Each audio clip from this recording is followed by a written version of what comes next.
bukod sa hydroponic, meron din po kaming nakatanim sa lupa. Ayan naman sila. Yung nga lang ito mga to,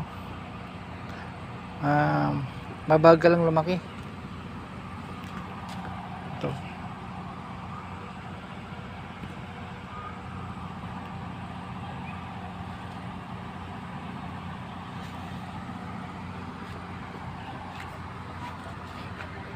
Yan po ang ating